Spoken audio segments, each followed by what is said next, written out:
Hello everyone, welcome to class number 33 of the chapter Java Programming. So आज के class का हमारा discussion का टॉपिक है calling a method in Java. So last कुछ classes में हमने ये डिस्कस किया था कि मेथड क्या है. एक पर्टिकुलर मेथड को अगर हम एक पर्टिकुलर प्रोग्राम में यूज करना चाहते हैं तो उस पर्टिकुलर मेथड को हम कैसे डिक्लेयर कर सकते हैं उसके बारे में ऑलरेडी हमने लास्ट कुछ क्लासेस में डिस्कस किया है.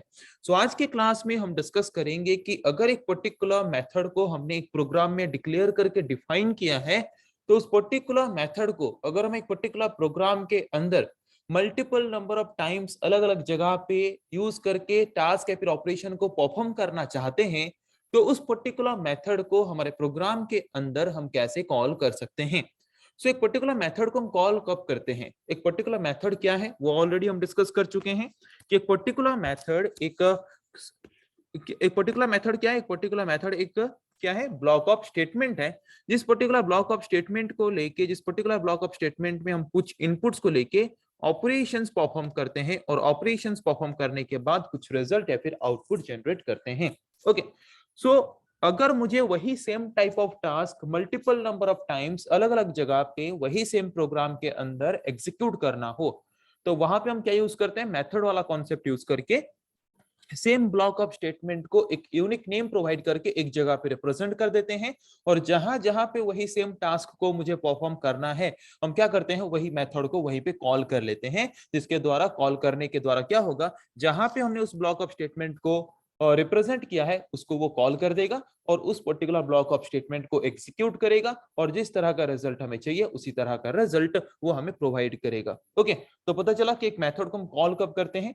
तो यहाँ पे हम देखेंगे कि अगर हम एक मेथड को कॉल करना चाहते हैं तो उस पर्टिकुलर मेथड को हम कॉल कैसे कर सकते हैं. Okay, so to call a user defined method, एक यूजर डिफाइंड मेथड को अगर हम कॉल करना चाहते हैं, मेथड्स दो तरह के होते हैं, user defined method and standard library method. Standard library method मतलब जिस तरह के मेथड्स को पहले से ही हमने मतलब पहले से ही डिफाइन किया गया है जिसको हम सिर्फ यूज करते हैं जहां पे हमें चाहिए. बट यूजर डिफाइंड मेथड जिस तरह के मेथड्स को यूजर अपने रिक्वायरमेंट के हिसाब से, प्रोग्रामर अपने रिक्वायरमेंट के हिसाब से क्रिएट करता है, उस तरह के मेथड को हम बोलते हैं यूजर डिफाइंड मेथड. ओके, सो अगर हमने एक यूजर डिफाइंड मेथड डिक्लेयर किया है और डिफाइन किया है, उस पर्टिकुलर यूजर डिफाइंड मेथड को अगर हम कॉल करना चाहते हैं तो कोई भी एक यूजर डिफाइंड मेथड को कॉल करने से पहले फर्स्ट स्टेप ये हमारा है कि पहले हमें उस तरह के मेथड को क्रिएट करना पड़ेगा. क्रिएट करने के बाद ही उस तरह के मेथड को फिर हम क्या कर सकते हैं, कॉल कर सकते हैं. Okay, so a method must be created in the class with the name of the method along with return type. एक पर्टिकुलर क्लास के अंदर अगर हम एक मेथड को कॉल करना चाहते हैं तो उससे पहले हमें उस मेथड को क्रिएट करना पड़ेगा. ओके, तो अगर हम एक पर्टिकुलर क्लास के अंदर एक मेथड को क्रिएट करना चाहते हैं तो क्रिएट कैसे कर सकते हैं, उसका नेम प्रोवाइड करके विथ रिटर्न टाइप की वो पर्टिकुलर मेथड ऑपरेशन परफॉर्म करने के बाद किस तरह का वैल्यू हमें रिटर्न करने वाला है एंड फॉलोड बाय पैरेंथेसिस. उसके बाद पैरेंथेसिस सिंबल रहता है, जैसे कि अगर मुझे सम ऑपरेशन परफॉर्म करना है तो रिटर्न टाइप मैंने यूज किया इंट, देन मैंने यहाँ पे मेथड का नेम लिया सम. अगर मैं कुछ इनपुट वैल्यू यहाँ पे देना चाहता हूं तो दे सकता हूं, देन पैरेंथेसिस सेमीकोलन. ओके, ऐसे डिक्लेयर कर सकते हैं. और डिक्लेयर एंड डिफाइन अगर दोनों करेंगे तो यहाँ पे open curly braces, close curly braces, उसके अंदर रहेंगे वो ब्लॉक ऑफ स्टेटमेंट्स, जिन ब्लॉक ऑफ स्टेटमेंट्स को लेके हम इस पर्टिकुलर ऑपरेशन को परफॉर्म करने वाले हैं, ऑपरेशन को एग्जीक्यूट करने वाले हैं.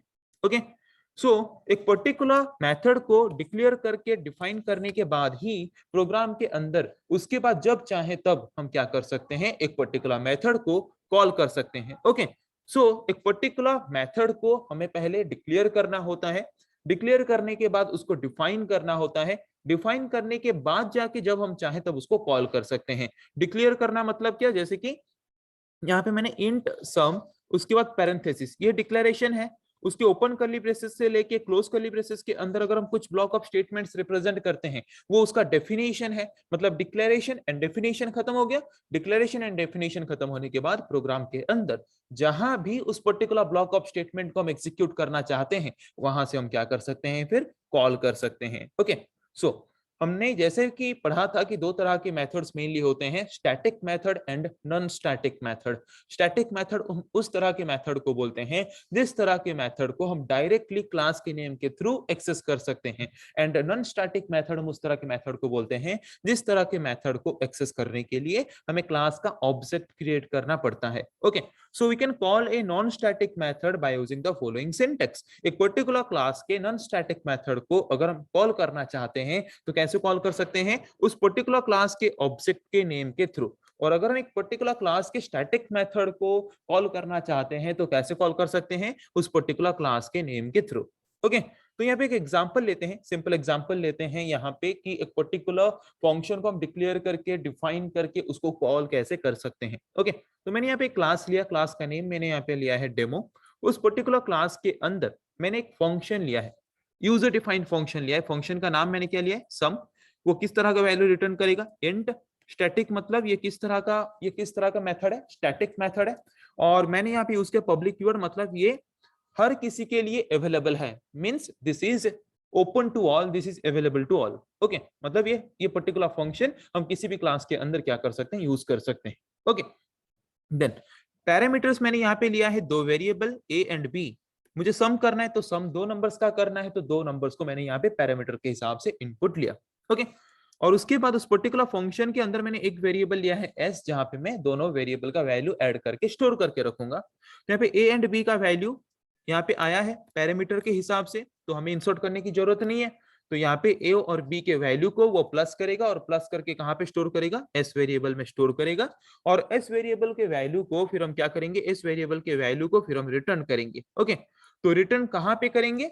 जहां से हम उस पर्टिकुलर फंक्शन को कॉल करेंगे। ओके, तो ये तो हमारा यूजर डिफाइंड फंक्शन था। यूजर डिफाइंड फंक्शन का ये पार्ट जो है, ये पार्ट है डिक्लेरेशन पार्ट, एंड ये वाला पार्ट जो है, ये वाला पार्ट है definition part. Okay, so declaration and definition खत्म होने के बाद ही हम क्या करते हैं? फंक्शन कॉल करते हैं, फिर मेथड कॉल करते हैं। ओके, तो मेन फंक्शन मैंने यहाँ पे फिर क्रिएट किया, मेन फंक्शन को ओपन किया। मेन फंक्शन के अंदर मैंने फिर से और एक वेरिएबल लिया एस, जिसका डाटा टाइप मैंने दिया है इंट, और उस पर्टिकुलर डाटा टाइप को यूज करके मैंने यहाँ पे क्या किया है? यहाँ पे मैंने सम फंक्शन को कॉल किया। और जब मैंने सम फंक्शन को कॉल किया तो सम फंक्शन को, कोई भी पर्टिकुलर फंक्शन को कॉल क्यों करते हैं? कुछ एक टास्क एग्जीक्यूट करने के लिए। तो टास्क एग्जीक्यूट करने के लिए यहाँ पे इसको कितना इनपुट चाहिए? दो इनपुट। तो दो इनपुट मैंने उसको यहाँ पे पास कर दिया। दो इनपुट क्या क्या पास किया मैंने? 2 एंड 3। तो यहाँ पे ए का वैल्यू क्या हो गया? 2, बी का वैल्यू क्या हो गया? 3। तो 2 एंड 3 अंदर आ जाएगा। S equals to A plus B, मतलब A S equals to 2 plus 3, जो कि क्या है? 5। तो एस का वैल्यू अभी क्या है? 5। एस का वैल्यू रिटर्न करेगा, तो इसका वैल्यू कहाँ पे रिटर्न आएगा? जहां से हमने उसको कॉल किया था। तो जो वैल्यू यहाँ पे रिटर्न आएगा वो वैल्यू कहाँ पे स्टोर होगा? एस में स्टोर होगा। तो जब हम यहाँ पे system dot out dot println use करके प्रिंट करेंगे तो क्या प्रिंट करेगा? Sum equals to concatenation symbol S. तो प्रिंट क्या करेगा? Sum equals to 5। So output हमारा यहाँ पे क्या आएगा? Sum equals to 5। तो यहाँ पे आपने देखा कि हमने यहाँ पे method declaration, method definition and method call तीनों यहाँ पे हमने किया। तो मेथड कॉल हम तब कर सकते हैं जब हम एक मेथड को पहले क्रिएट करके डिफाइन करते हैं। तो एक पर्टिकुलर मेथड को हम कैसे डिक्लेयर कर सकते हैं वो हमने लास्ट क्लास में डिस्कस किया था। डिक्लेयर करने के बाद उसको डिफाइन कैसे करना है, मतलब उस पर्टिकुलर फंक्शन को हम क्यों यूज करना चाहते हैं, उसके लिए जो जो स्टेटमेंट्स चाहिए उन स्टेटमेंट्स को अगर हम उस पर्टिकुलर फंक्शन के अंदर रिप्रेजेंट करते हैं उसको हम बोलते हैं फंक्शन डेफिनेशन। जैसे कि ये है फंक्शन डेफिनेशन। फंक्शन को डिफाइन करने के बाद फिर प्रोग्राम के अंदर जहां पे भी उस पर्टिकुलर ब्लॉक ऑफ स्टेटमेंट को एग्जीक्यूट करके हमें टास्क या फिर ऑपरेशन परफॉर्म करना हो, वहां से फिर हम क्या करते हैं? फंक्शन कॉल या फिर मेथड कॉल।